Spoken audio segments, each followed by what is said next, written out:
Welcome back to World Religions. We are now starting the section on worldviews. Before we get into the various different world religions that we'll be covering in this course, it's good not only to have the introduction we had earlier about the, um, um, as we said earlier, the things that people say about how religion developed. And we looked at several theories, the subjective psychological, the evolutionary, and then the monotheistic belief. And then we took a short tour of the global impact of religion, how it's a global phenomena. And now we're going to move into worldviews and discuss the difference between religion and worldview, between culture and worldview. But to understand that everyone has a worldview, but not every worldview is a religion, and but most every world religion is a worldview. So we'll be talking about some of those things. And so let me share the screen with you here. Okay.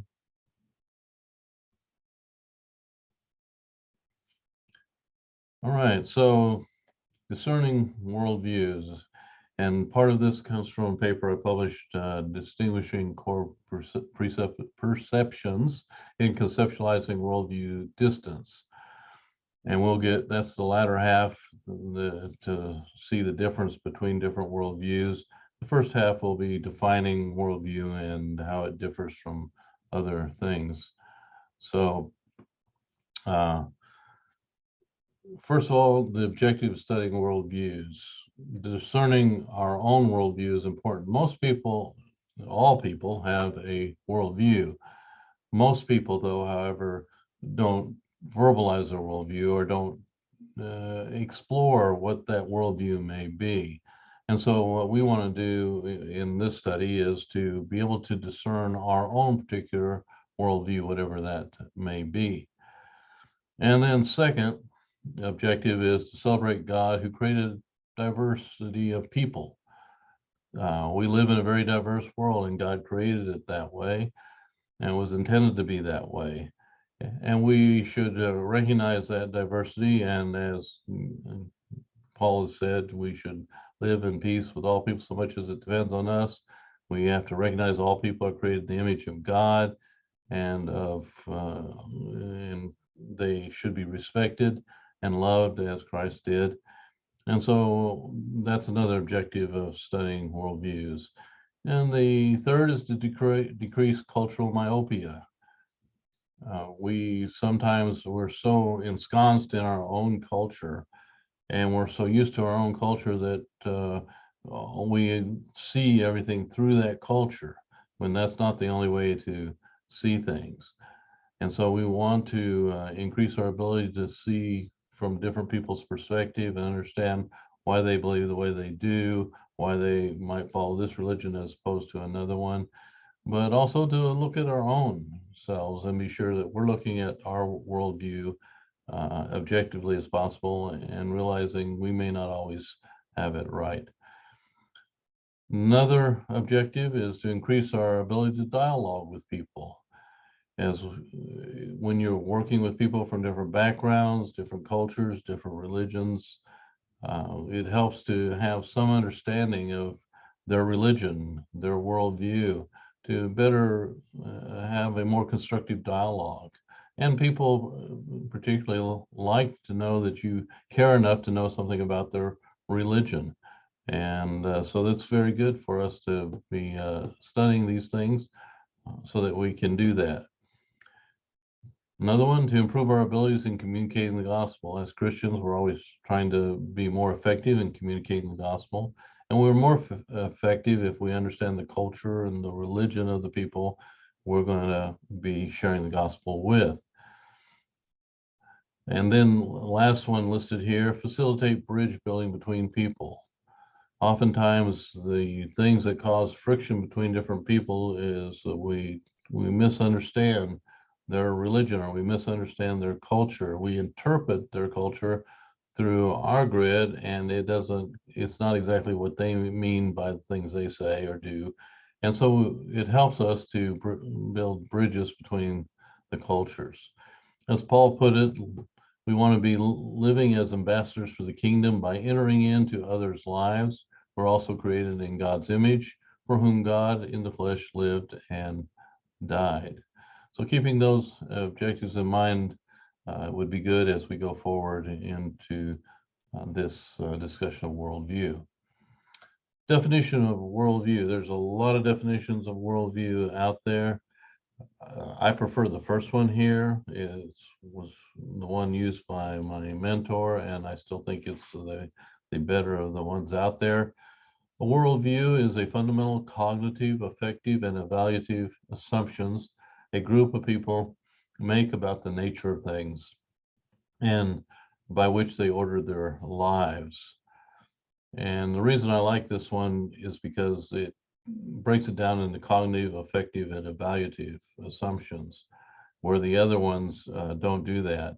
But the other important part of this is it's about the nature of things and by which they order their lives, and that's a key statement as well. But a simplified version of this would worldviews are how people perceive and interpret reality, which they use for living. And I'll talk more about the affective, evaluative, and cognitive aspects a little bit later. James Sire, who's written quite a few books on worldview, he approaches them from a philosophical perspective. Paul Hebert more from an anthropological perspective. Yeah, but Sire says a set of presuppositions which we hold about the makeup of the world. Well, you'll notice that he doesn't have by which they order their lives or which they use for living, which I think weakens the definition, because our worldview, whatever it may be, it is what is controlling how we function in the world, how we live our lives, and why we make the decisions we make, and so forth. So for this course, I prefer the first definition. The second definition is acceptable. So keep that in mind. Worldview and religion are terms that are closely related, but we should not think of them as synonymous. Every religion can be called a worldview, but not all worldviews are religious. Now, that is depending on how you define religion. As we mentioned earlier, early on in one of the discussions, we talked about the definition of religion, saw a lot of different definitions. And so, but we had one particular one, which we'll review here in a moment. And going by that definition, some worldviews are not religious. For example, the main worldview, main world religions like Buddhism, Hinduism, and Islam are worldviews and religions. But while humanism is not a religion, it is a worldview. That is, if we accept our definition of religion. The Supreme Court in the United States recognized humanism as a religion back in the 1960s in a court case, and they lumped it together with Theravada Buddhism, which we'll be talking about some more. So how we define religion, the Supreme Court defined religion very broadly in that case. But for us, on a course of religion, we have to make a distinction in that. I do note some videos. These are in your Canvas, and you can play them and should review them as part of the course. But they'll also talk about what your worldview is, what's a biblical worldview, and so forth. So a definition of religion that we had accepted earlier, a religion is a system of beliefs and practices that provide values by means of its cultus, its ritual practices, which direct a person toward the transcendence, which is one of the things that distinguishes religion from a worldview that doesn't have any spiritual dimension, and thus provides meaning and coherence to a person's life. Now, pretty much all worldviews will provide meaning and coherence to a person's life, but not all worldviews are going to have a focus towards the transcendent. That's why secular humanism, for our course, we would not consider it a religion, because first of all, generally lacks cultus, rites and rituals, or usage of worship. Is generally not there. They may have certain things they practice, but not in the sense of worship to something above themselves. So it doesn't direct a person towards the transcendent. And the physical world is the only reality because secular humanism only believes in what can be perceived with the five senses. Then there is no transcendent in that regard. So note for our discussion, secular humanism does not qualify as a religion, although some people would like it to be classed as a religion. So it can go by the same rules that go for teaching religion in school or praying in school and so forth. So a worldview is a set of presuppositions about the makeup of the world. So this worldview, people perceive the world around them. They perceive this reality around them, and they interpret that reality. From that interpretation, they decide how they're going to live their lives. Now, this is different from culture, so we need to distinguish that. On the other hand, culture is not a set of presuppositions, it's a learned system based on the worldview. So, based on those presuppositions, people make culture, they develop culture. So, they have this system that's based on the worldview. And that system is a integrated system of learned patterns of ideas, values, behaviors, products to meet the needs of its members. And so notice it's an integrated system. That means you change one part of the culture, it can have impact on other parts of the culture. But it's learned patterns, not just a set of presuppositions, but it can be made up of ideas like the worldview. You may have the worldview that there is a transcendent God. Well, those ideas are going to come with values and indicate behaviors.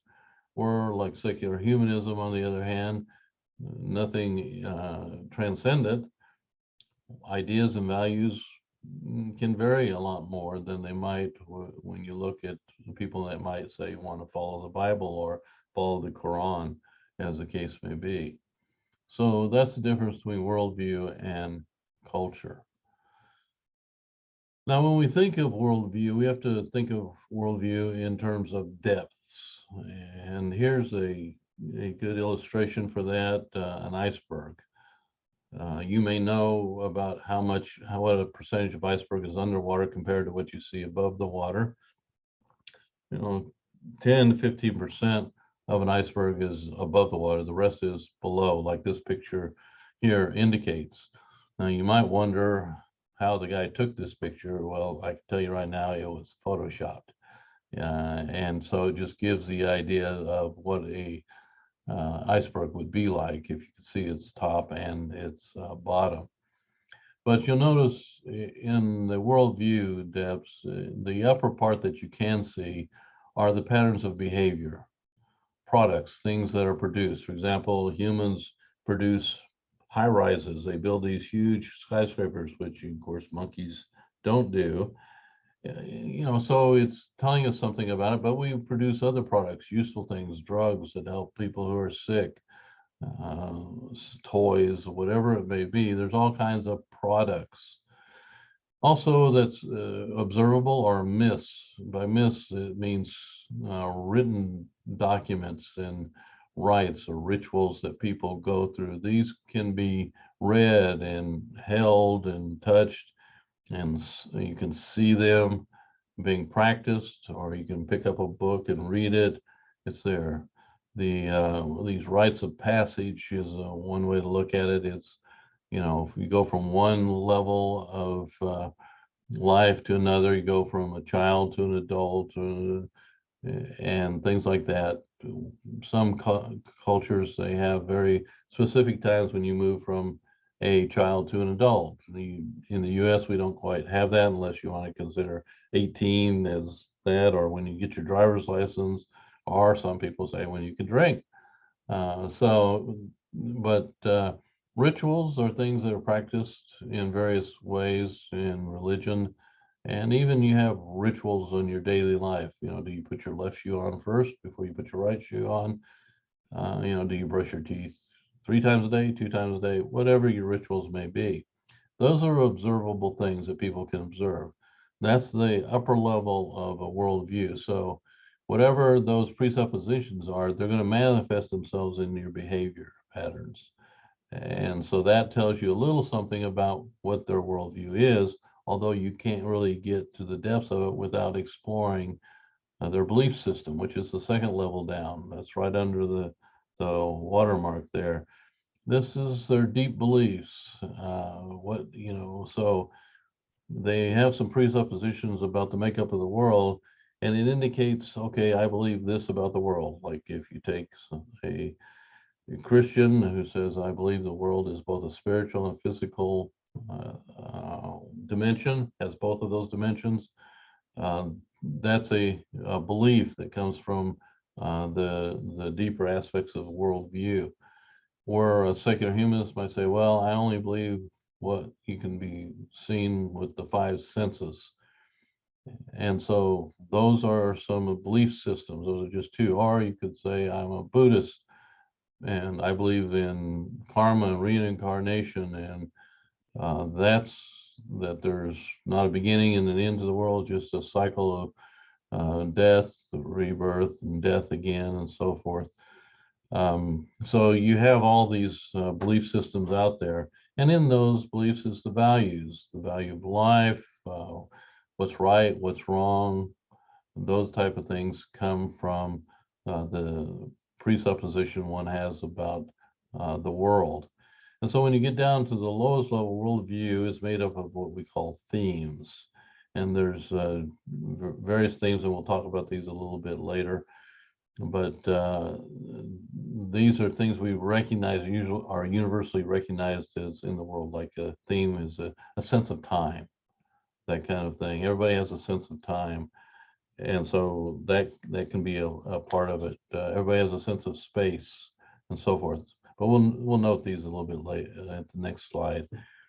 Epistemology. How do we know what we know? The study of knowledge or knowing. How do we know that the world really exists as opposed to Buddhism and Hinduism, where the world does not literally exist? It's a kind of a mental construct. It's not really real. That comes strange to us Westerners. We don't quite understand that type of thinking, but that's how varied thinking can be about knowing. How do we know what we know? Logics has to do with how we reason. We tend to think as Westerners, the Western logic handed down by the Greeks and so forth is the only real logic. But there are other forms of logic out there, how people reason, and they accept that as part of their perception of the world. And category formation, how do we decide if something belongs in this category or that category? And so that all comes as part of the worldview. So keep this iceberg illustration in mind. It will no doubt show up on exam, but notice the levels and which one is the one you can observe. To get to the others, you have to explore people's perception and understanding the world, their presuppositions, and all of those type of things. All right, so 6 universal themes and worldviews. These are highly accepted as the main themes and universal, no matter what culture or what worldview you have, these themes are going to be present. And the aspect of time, recognizing time is passing, and you may have different understandings of time, but everybody has some sense of time. For example, for Westerners, we think of time, there's a beginning and there's an end. And secular humanists would say, well, there was a big bang, things started, but because things are winding down, eventually there's going to be an end. Well, Christians believe in the same type of linear time. There was a beginning, but God may have used a big bang, but he started it off and he'll bring it to an end. Everybody has a sense of space, and they may view their, you talk about your personal space. How close is your personal space, or space as far as how you understand where you live, the space you live, and that kind of thing. Cosmic realities, what realities are out there, whether there's something transcendent or not, and what would make up those transcendent realities, for example, God, spirits, angels, whatever it might be. There's a universal theme of self and others. Every culture and worldview has a sense there's self and there's other people, and that's a universal idea or theme. Notions of causality. All worldviews recognize that certain things cause other things. We may not always agree with that. For example, where we were in Meru, they often thought if a person died young, it was due to an evil spirit or a curse that was put on that person. But if the person died old, they just died from natural causes, like old people do. Well, we might not agree with what happens to young people is just because of something that was a curse or an evil spirit. Universal human experiences.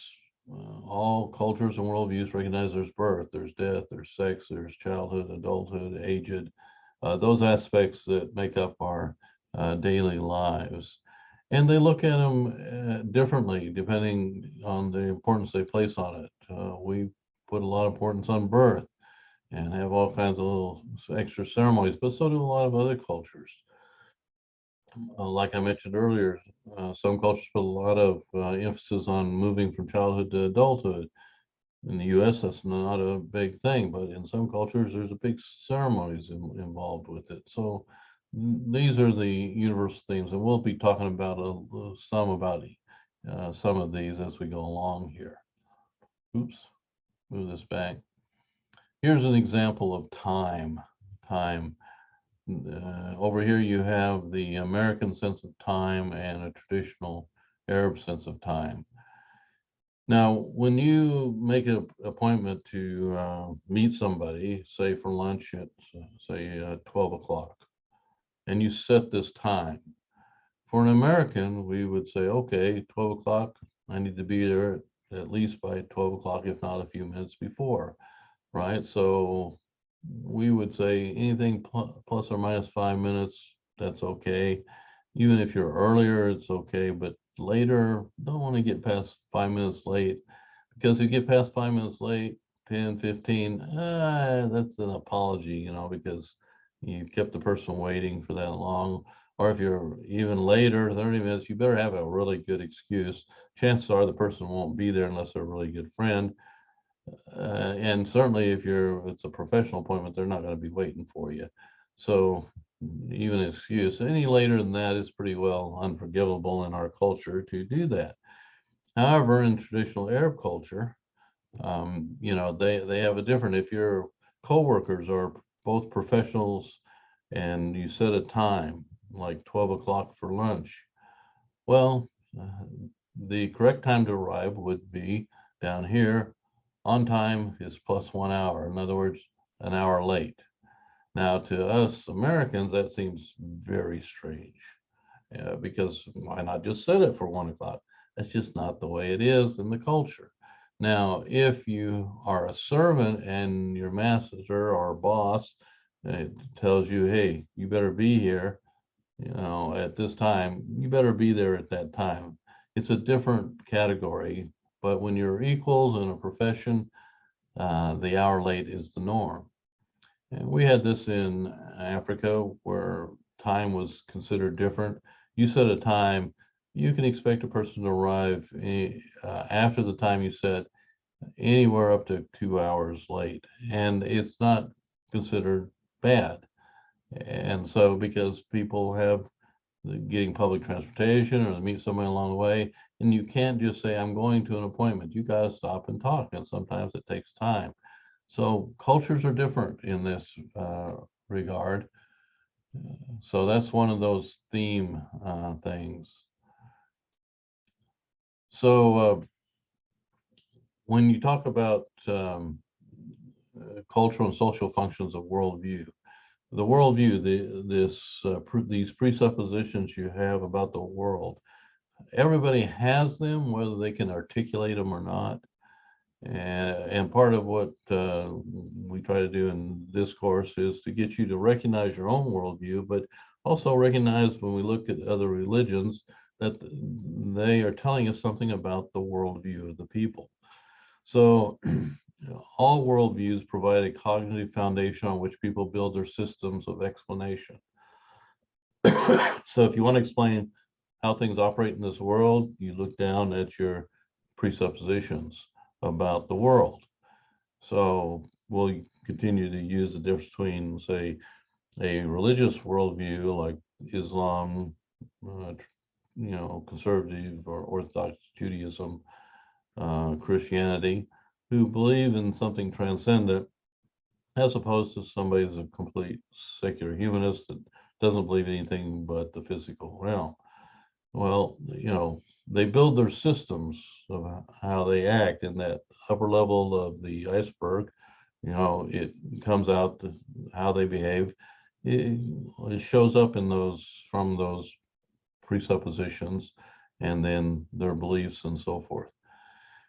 But it supplies the rationale for their belief system. Why do they believe what they do? Well, look at the presuppositions. Try to understand what, the rationale comes from these deeply held presuppositions, and out of that, the beliefs they have. But whatever it may be, whatever worldview it is, it gives people emotional security in sense that they say, I understand how the world functions. It makes sense to me because I look at it this way. It validates our deepest cultural norms. So we look at our culture and say, well, my worldview, it validates, what's going on in the culture. However, we can see even now in our own culture that some of the cultural norms that were previously held that are being challenged today. What makes up gender?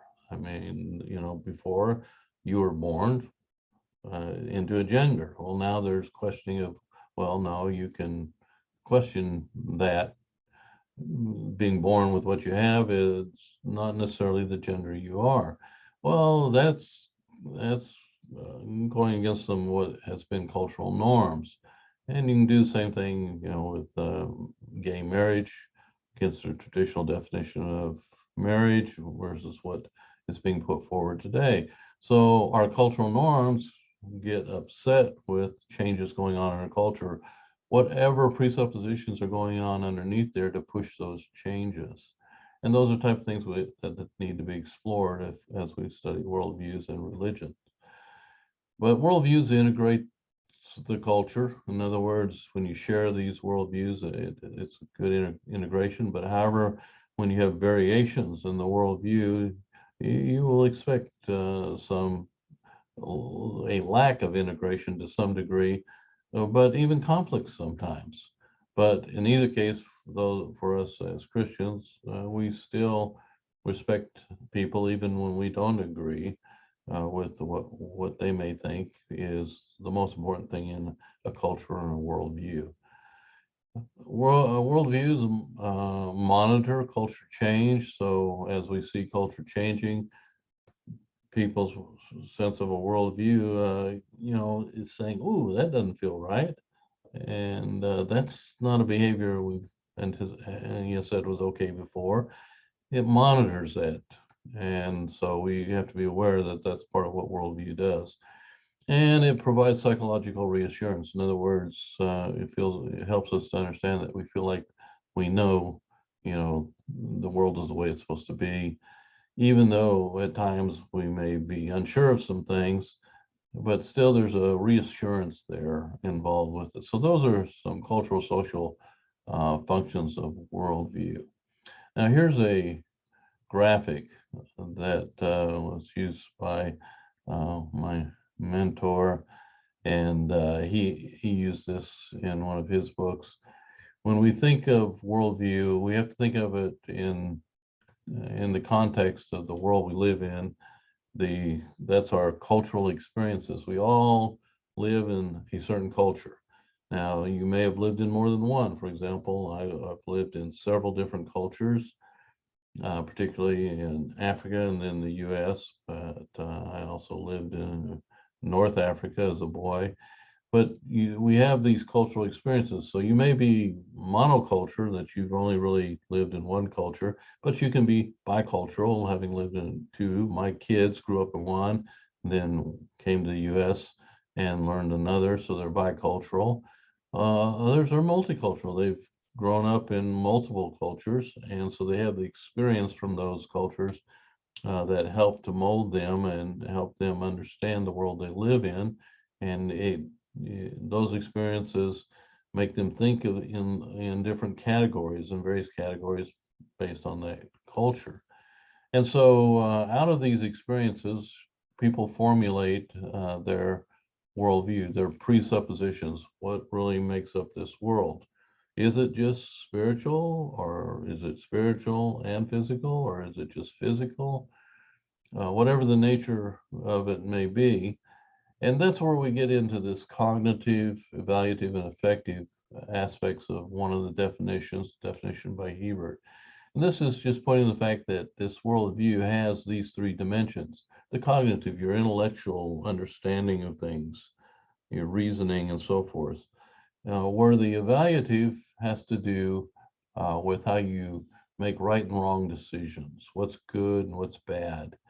While effective is more of like your feeling of what you find pleasurable, or what you find beautiful or pleasant. It's more based on the feelings of things.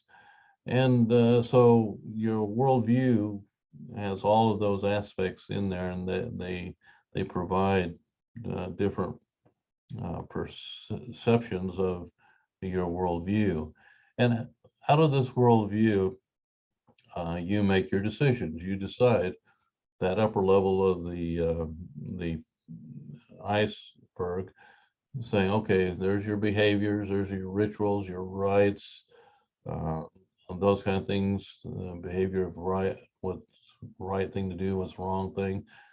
And so your decisions produce your behavior and products there.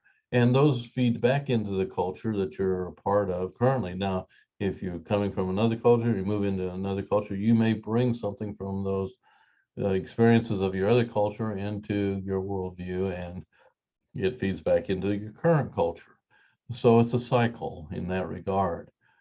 But this worldview, these presuppositions on which you make decisions in life, are often influenced, and almost always influenced to one degree or another by your culture. For example, if you live where most people don't even believe in God or his spiritual dimension of the world, you may be pressured to think likewise. And we're constantly being pressured to conform to certain thoughts or thinking. All our media, they have agendas. They want you to buy a certain product, or look a certain way, or consider this as beautiful as opposed to something else beautiful. If you don't wear the right clothes, you can't really be beautiful, or you don't use the right cologne, you can't be beautiful. And if you don't get your lip gloss just exactly right, you're not going to be beautiful. There's all these things out there all the time going, and so we have to realize that that's going on within the culture. Just an example of how we're programmed to think in certain ways. I'm going to do a couple of exercises here in the next few minutes and talk about how we're constantly being pushed to conform to certain ways of thinking and acting, and being saying, oh, you have to be this way or that way, that type of thing. So here is the first exercise. Now, you've probably taken one of these tests from early on, kindergarten on, and that said, which one does not belong? And you're supposed to identify the one that doesn't belong. For example, this one, you got 3 adults and 1 child. So you have the category of adults and the category of child, but which one doesn't belong with the majority? Well, if you've been doing this test correctly your whole life in school, you'll say, well, the child doesn't belong because you've got 3 adults. That child is different from the main category, so the child doesn't belong. All right. So that would be if you're taking that exam, and I say if you take this exam anytime from here on, you probably want to go this direction.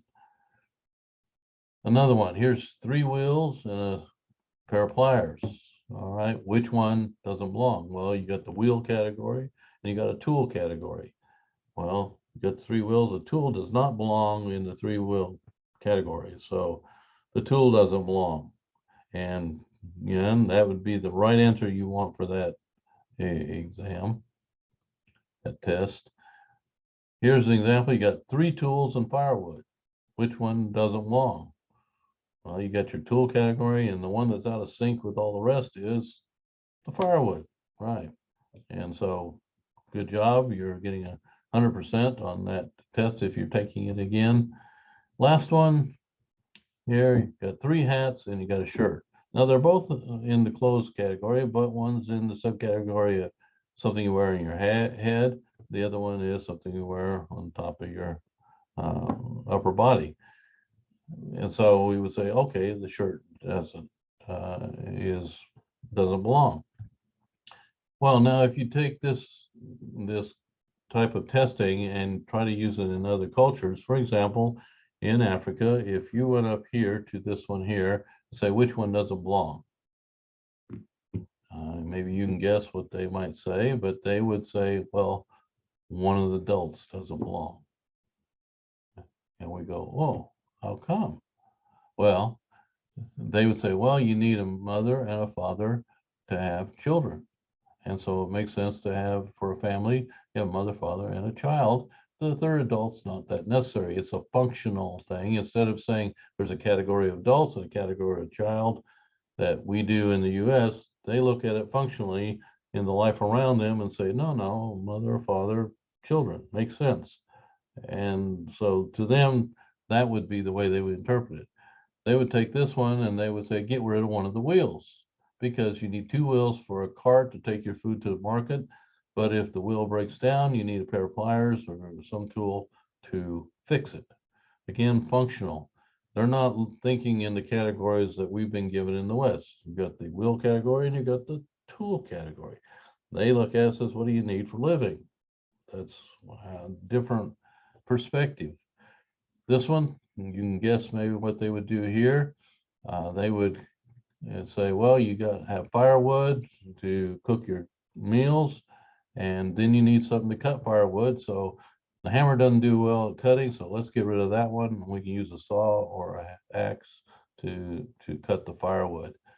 Again, no tool category, no firewood category. It's a matter of the function. Down here, they would say, well, who needs 3 hats? It's better to have a shirt, and yeah, a couple hats is okay. Again, functional. Now, but just think about the difference in their thinking, their perspective of the world, and how they're visualizing these. We've been taught from childhood to think in these categories: adult category, child category, will category, tool category, wood category, tool category. We are programmed to think that way from a very early age, and just realize that that's not the only way to think about it. It's not the only way to reason. That's logics we talked about. Now here's another one that's a very interesting exercise. Here, if we were in class, I'd have you get a piece of scratch paper, make these dots that kind of have this star shape here, and making 5 of them here. And then I would say, using the dots, make a design using those dots. And I can tell you, I've done this test over and over and over and again with hundreds and hundreds of students, and it always comes out basically the same. And so, If you think about it and you want to do this while you're sitting there watching this video, make it, and then using the dots, make a design. Now you could pause the video right here and do that, then come back to it. But I'm going to go on here and talk about what usually happens here. I mean, across the board, this happens. So take the first one. What kind of design? Most people get this one pretty fast. Make the star. And that's not unusual at all. Another one here. This one's quite frequent. These two are probably the most often, or something very close to them. One that's not often done is this one. Instead of having just straight lines and kind of curved lines. I have seen this one a few times, but it's very rare. But here's the one nobody does. Nobody does that. And what do these all have in common? And there could be there's a lot of other different designs you could have that people have, but they all have the same thing in common as these three. And that is they all connect the dots. Now, I never said that you should connect the dots. I said using those dots, make a design. This last one's using those dots and making a design, and not one of those dots is connected to the other. This one is common in the US. This one is the most common in India. Why? Because from our childhood in our education system, we are taught what? Connect the dots. The shortest distance between two spots or dots is a straight line. We think in categories. If you do not think our culture is training us to think in certain ways and act in certain ways, you're mistaken, because we're constantly being told to conform to thinking in certain categories. And with the media just everywhere now, we used to have TV and radio, but now we have internet and we have social media all over the place, and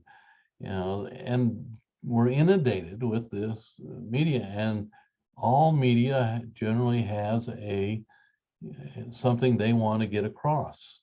And so it's meant to influence us in various ways. Why do they call the people get on social media influencers? And they get a lot of hits and they get paid a lot because they say something and people follow along. And part of what we have to realize is that we should think critically about what's going on around us. And when we study world religions and worldviews, we need to think critically about what's going on in our culture. Why is this religion, something people follow as opposed to this one? What's the difference between the various religions and why? Gets back to that early myth, all religions are the same. No, just like all cultures are not the same. All worldviews, there's variations in worldviews, and even when there is a overall worldview, like a biblical worldview or what we call a Christian worldview, even within that, there's variations of what's meant by Christian worldview. But in either case, we have to realize that we live in a world that is pushing us to think in certain categories, and we need to keep that in mind as we go forward. And studying worldviews and other religions helps us to break out of the mold of just being monocultural in our thinking, because when we're monocultural more, we tend to think only in the terms of our current culture. And it's better to explore outside of that, because it'll make us question our own cultural norms and our own beliefs and so forth. And I think this is healthy for Christians, especially, to say that, I'm willing to look because I do believe that the answer is in Christianity, but at the same time, I'm willing to listen to other people and get their view of things. All right, so let's move on to what is questions having to do with discerning a worldview. And this comes from James Sire, that I mentioned earlier. He has these questions that he says, if you can, these are important questions for discerning your worldview. First is, what is prime reality? What's really real in the world? For example, I'm sitting here in front of a desk. I'd say that desk is really real. Well, in Hinduism, Buddhism, the desk really isn't real by their own understanding of what reality is, which totally bombs us out as Westerners. But that's the type of mindset you have to get into to understand the nature of their religion and their worldview. What's the nature of external reality? That is the world around us. If we look around us, is it just physical, or is it physical and spiritual, or is it just illusion, as some views would say? What is a human being? Is he just a higher form of animal, nothing to distinguish him other than he somehow has evolved a little higher than the rest, but otherwise they're basically the same? Or is there something innately different in being human? What happens to a person at death is an important question for a worldview. It's not something that, what happens when a person dies?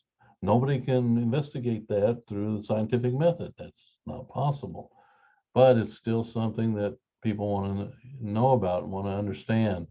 And religions give perspective on that. Why is it possible to know anything at all? So this goes back to epistemology, knowing. How do you know or not know something? How do we know what's right and wrong? What decides what's right and wrong? Could be that everyone is just relative and just whatever you think, or is there some standard? And if there is, where does the standard come from? And what belief system established such a standard? What is the meaning of human history? Does it have a beginning and an end, or is it completely just an eternal cycle of birth, life, death, rebirth, like in Buddhism and Hinduism? So all these are helpful questions that Sire puts forward to help us discern a worldview. All right, we're going to move on into the next section, looking at worldview models. We're going to try to visualize some worldviews. And I do this by using these models to talk about the spiritual realm up here and what the relationships are in the spiritual realm. And then down here you have the physical realm. You have whether history is cyclical or circular. There are other forms of viewing the cycle of life, but those are the two main ones. So is history linear or is it cyclical? And then the relationship between the two, if they're not touching each other or overlapping, this is a low interaction between the spiritual realm and the physical realm. If they overlap or touch to whatever degree, the more they overlap, the higher the interaction between the physical realm and the spiritual realm. And then you have these arrows. The spiritual realm, communicates with the physical realm. The physical realm can communicate with the spiritual realm. Or these lines might not be there at all because they're in some worldviews those things don't happen. And so this is the type of, we'll be looking at these things as we build a model. I'm going to do one model and then we're going to quit on this video, and then we'll pick up on some of the remaining world religions modeled using these categories. So here's an example of a model of one of the models. Notice there's only the physical world here, and you have the material world, Big Bang, and you have linear, beginning and end. Up here you have a self-existing impersonal power, whatever that might be. And notice the arrow only goes this way. There's no arrow back, so no point in communicating back to here. since it's a self-existing impersonal power. So this one you might can guess what the worldview is.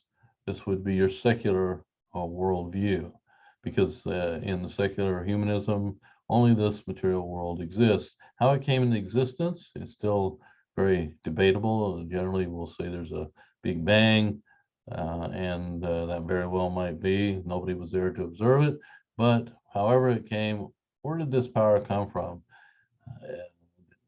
Some would say, well, it always existed, but that goes against some laws of thermodynamics. But there are some issues with holding to that view.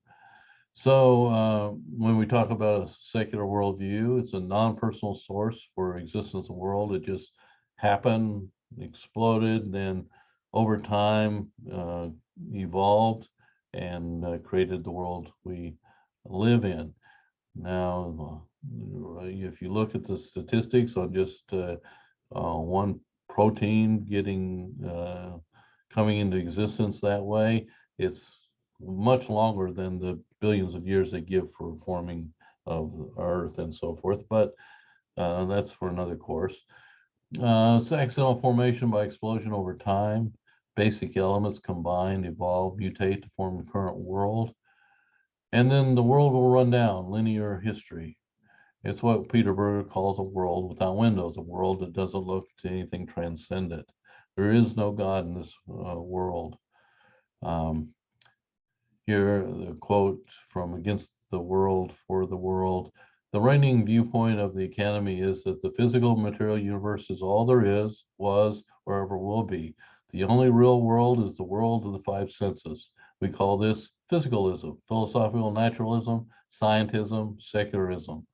You'll hear me use mainly scientism, naturalism, and secularism. I usually say human secularism. In this kind of world, the ceiling is secured, the windows are shut, and the blinds have been pulled.